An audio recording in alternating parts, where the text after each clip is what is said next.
Presented by HD Music. Singing by Subhash दीवाना। कोनो छोड़ा बासे कोले छोड़ी से तोहर जवानी हो गेलो यो मलेट गे तोहर जवानी हो गेलो यो मलेट गे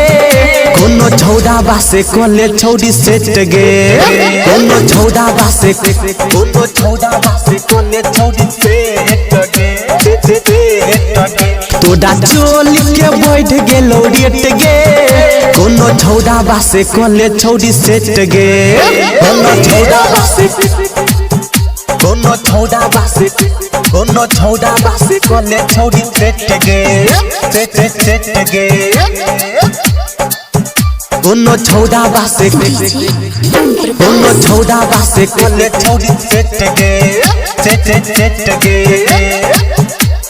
हे गई ऊपर से नीचा लागो दूध के छेना लभर बिना दिन तोहर कट छौ केना गमा नहीं सुनै छी हे गई ऊपर से नीचा लागो दूध के छेना लभर बिना दिन तोहर कट छौ केना गे खल लभु वाला टबलेट गे चरी नहीं सुनबी गे खले लभु वाला टबलेट गे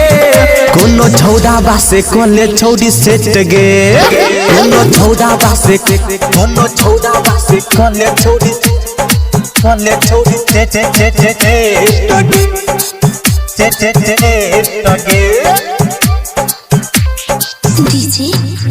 कोनो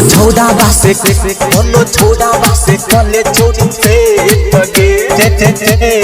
राइटर राजा रतन से भेलो इन फैकसन सुभाष दीवाना से लगाइले इन जैकसन गई मां नहीं सुनै छी हे गई राइटर राजा रतन से भेलो इन फैकसन सुभाष दीवाना से लगाइले इन जैकसन हुकुम कहै छौ बात करेक्ट गे प्रदीप कहै छौ बात करेक्ट गे कोनो छौड़ा बासे कोले छौड़ी सेट गे कोनो छौड़ा बासे कोले छौड़ी सेट गे तोहर जवानी हो गेलो यो मलेट गे तोहर जवानी हो गेलो यो मलेट गे कोनो छौड़ा बासे कोले छौड़ी सेट गे कोनो छौड़ा बासे कोले छौड़ी सेट गे तोड़ा चोल के बैठ गेलो रेट गे